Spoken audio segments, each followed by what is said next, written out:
Hello friends, কেমন আছো তোমরা? আশা করছি তোমরা সকলেই বেশ ভালো রয়েছো। দেখেই বুঝতে পারছো আজ একটু বানিয়ে নিয়েছি pressure cooker chicken biryani. Just অসাধারণ। কিভাবে বানালাম, বানাতে কি কি লাগছে দেখো। নিয়েছি টক দই, লেবু, বিরিয়ানি মশলা থেকে শুরু করে যা যা লাগে। এবার মাংস নিয়েছি, টক দইটা ফেটিয়ে নিয়ে তাতে শুকনো লঙ্কার গুঁড়ো, লেবুর রস দিয়ে দিলাম সর্ষের তেল, আর দিলাম ধনে জিরে গুঁড়ো পেস্ট, দিয়ে দিলাম সামান্য পরিমাণ বিরিয়ানি মশলা। এটা কিন্তু আমি ঘরেই তৈরি করেছি, যদি তোমাদের কারো রেসিপি লাগে বলো, আমি দিয়ে দেবো। ভালোভাবে এই মশলার সঙ্গে টক দই দিয়ে ভালোভাবে মাংসটাকে ম্যারিনেট করে 1 ঘন্টা রেখে দেবো। আর নিয়েছি পেঁয়াজটা কুচি কুচি করে কেটে নিয়েছি রসুন, কাঁচা লঙ্কা আর আলুটা বিরিয়ানির মতোই বড় বড় রেখেছি। এবার গ্যাসে একটা প্রেশার কুকার বসিয়ে আমি তাতে সামান্য পরিমাণ সর্ষের তেল দিয়ে আমি দিয়ে দিলাম পেঁয়াজগুলো, দিয়ে ভালোভাবে পেঁয়াজটা ভাজতে থাকবো। এই দেখো ভাজছি। ভিডিও ভালো লাগলে লাইক, শেয়ার, সাবস্ক্রাইব, কমেন্ট করে পাশে থেকো। নতুন কোনো রেসিপি দেখতে চাইলে অবশ্যই কমেন্ট করো। এবার আমি রসুনগুলোকে ভালো করে একটু থেতো করে নিয়ে দিয়ে দিয়েছি। আমি কিন্তু রসুনগুলো পেস্ট করিনি। দিয়ে দিলাম কাঁচা লঙ্কাও, দিয়ে ভালোভাবে এগুলোকে ভাজছি। সব ভালোভাবে ভেজে নিলে না এর স্বাদ বেশি ভালো আসবে। ভাজতে ভাজতে দেখো পেঁয়াজটা লাল হয়ে গেছে। এবার আমি দিয়ে দিচ্ছি যে মাংসগুলো ম্যারিনেট করে রেখেছি, সেই মাংসগুলো প্রেশার কুকারে দিয়ে ভালোভাবে এবার কষিয়ে নেব। যখন দেখবে তেল ছেড়ে আসবে তখনই কিন্তু তুমি আলু দেবে, না হলে স্বাদটা কিন্তু তত ভালো আসে না। দেখো মাংস কষাতে কষাতে তেলও কিন্তু ছাড়তে শুরু করেছে। আমার চ্যানেলে অনেক বিরিয়ানির রেসিপি দেওয়া রয়েছে, তোমরা কিন্তু একবার দেখে ট্রাই করতে পারো। আর এটা কিন্তু খুব সহজেই ঘরোয়া পদ্ধতিতে মাত্র 10 থেকে 15 মিনিটেই এই উপায়ে তোমরা বানিয়ে ফেলতে পারবে বিরিয়ানি।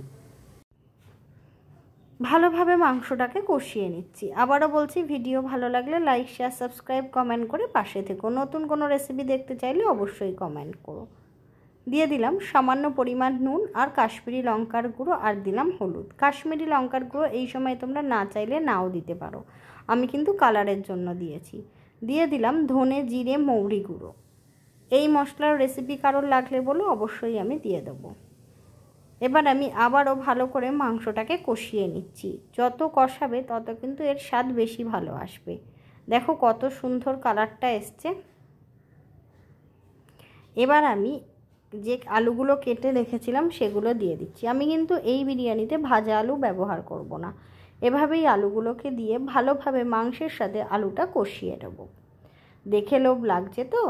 আমার কিন্তু ভয়েস ওভার দিতে দিতেই লোভ লাগছে। আর এই একটা পদ দিয়েই তোমরা কিন্তু দারুণভাবে লাঞ্চ বা ডিনার উপভোগ করতে পারবে। এর সাথে কিন্তু তোমাদের চিকেন কষারও দরকার হবে না, গ্যারেন্টি দিলাম। দেখো তেল ছাড়তে শুরু করে দিয়েছে। আমি আলুটা ভালোভাবে কষিয়ে নিয়েছি। মাংস কষাতে কষাতে তেলও ছেড়ে গেছে, কালারটা কি সুন্দর এসছে তাই না? এবার এই সময় আমি সামান্য পরিমাণ জল দিয়ে দিচ্ছি। এই জলটা বেশি কিন্তু জল দেবে না, মাংস আর আলুটা সেদ্ধ হয়ে যাবে তেমন জল দিও, তার বেশি দেবে না, কারণ এতেই কিন্তু আমি বিরিয়ানিটা করব।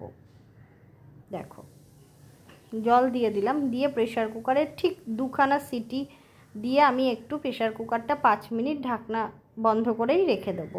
এতে আলু আর মাংস কিন্তু ভীষণ ভালোভাবে সেদ্ধ হয়ে যাবে। আমি এবার ঢাকনা চাপা দিয়ে 2টো সিটি মেরে নিচ্ছি। আর আমি অন্যদিকে বাসমতি চালটাও কিন্তু করে রেখেছিলাম। করে এবার আমার মাংসটা সেদ্ধ হয়ে গেছে, আমি তার উপরে ভাতটা দিয়ে ঘি, কাঁচা লঙ্কা, ধনেপাতা, বিরিয়ানি মশলা, তারপর আমি আগে থেকে দুধে একটু আমি কেশর ভিজিয়ে রেখে দিয়েছি। সেই কেশরের এই যে দুধটা আমি কিন্তু চারিধারে একটু একটু করে দিয়ে দেবো। এতে কিন্তু রাইসের কালারটা খুব ভালো আসবে। এবার আমি দিয়ে দিলাম সামান্য পরিমাণ আতর, এতে গন্ধটা ভীষণ ভালো আসে। তারপরে আমি ঢাকনা দিয়ে আরও একটা সিটি মেরে নিলাম। এবার আমি তোমাদের একটু ঢেলে দেখিয়ে দিচ্ছি যে বিরিয়ানিটা কেমন হয়েছে। এই দেখো কি সুন্দর দেখতে লাগছে তাই না? আমি কিন্তু নিচটা হালকা হালকা পোড়াই করেছি, এতে কিন্তু স্বাদ বেশি ভালো আসে, তবে পোড়া গন্ধ ছাড়বে না সেটা গ্যারেন্টি দিলাম। ভিডিও ভালো লাগলে লাইক, শেয়ার, সাবস্ক্রাইব করো। তোমাদের কাছে রিকোয়েস্ট রইল এইভাবে বানিও।